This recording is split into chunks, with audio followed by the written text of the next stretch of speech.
Hi there, I'm Dr. Jim with Vintage Heights Veterinary Hospital, and today we're going to talk about pain management in cats. Dr. Jim, how do I know if my cat is in pain? Well, you know your cat, and so if your cat is limping, and normally that's not what you see, or if you pick up your cat and it cries out in pain, and again, that's not what you see, or if your cat is much more sedentary, again, that's an alert that, hey, something's off, and let's pay attention to it. What are the most common causes of pain in cats? Cats can jump off things and injure their legs. Despite the myth, sometimes they don't always land on their feet. Most of the time they will, but not always. Cat fights are a common source of pain because when cats fight, they tend to bite and scratch, and then they will develop an infection under the skin or an abscess, and we have to treat that. So those are probably the two most common types: pain originating from some type of trauma or pain originating from a bite wound. How can I manage my cat's pain at home? If it's a simple issue, for example, a lameness issue in a leg, you can massage the limb, you can apply hot or cold packs to the area. Cold packs are generally used if the area is a little bit swollen.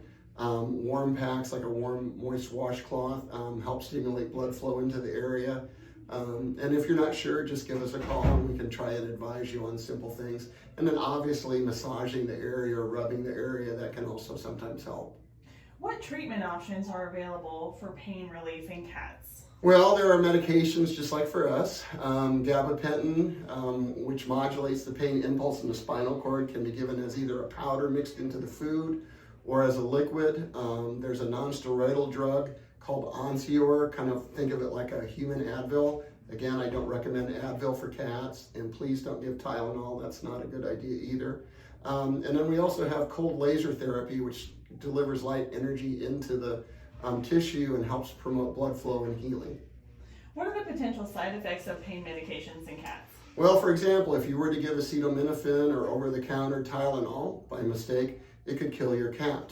If you were to give them Advil or ibuprofen, you can cause kidney damage. So again, you have to be careful. Onsior, which is a non-steroidal drug approved for cats, generally very safe. You'd have to grossly overdose it to cause problems, so that's what we use quite a bit. There are some narcotic medications such as Buprenex that can be given. And then of course the gabapentin, and that's again given orally as well. The side effect of it can cause some drowsiness. Is physical therapy beneficial for cats in pain? Absolutely. Again, it's kind of stretching and manipulating the tissue, trying to get it back into normal form. And you can combine that with hot or cold packs, again, depending on what the condition of the tissue is. And again, physical therapy can also be complemented by laser therapy. So a lot of those things can be combined to try and get relief.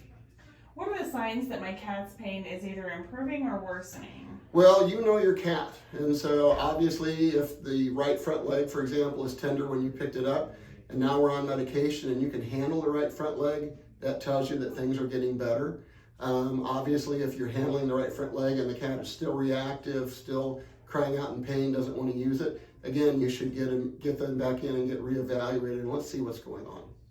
How can weight management help reduce my cat's pain? Well, if your cat is heavy, it puts more force on the joints. And so, for example, if we had a cat that injured its hip and the cat is grossly overweight, more force because of the adipose tissue or the fat puts more force on the hip, and then it delays the healing. It makes it harder for the cat to rehabilitate. And so weight management can be just as important. What are the best ways to keep my arthritic cat comfortable? You need to think about your older cat. Do you have the food and water bowls up on the upper level, and maybe they should be moved to a lower level? Or do you have a litter box that's downstairs, and again, the cat has to take stairs to use it? Again, maybe putting it on the same level. An open flat litter box can be useful for older cats. There's also a medication called Solensia, which is a nerve growth factor inhibitor that can also help as far as relieving arthritic pain in older cats.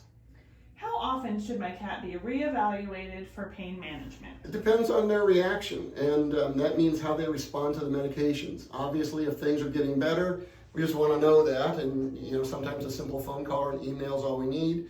Obviously, if you don't see the response that we expect, then we do want to reevaluate and see what else is going on. So thanks for tuning in. If you have any other questions, give us a call here at Vintage Heights Veterinary Hospital, 402-489-0501. Otherwise, have a good day.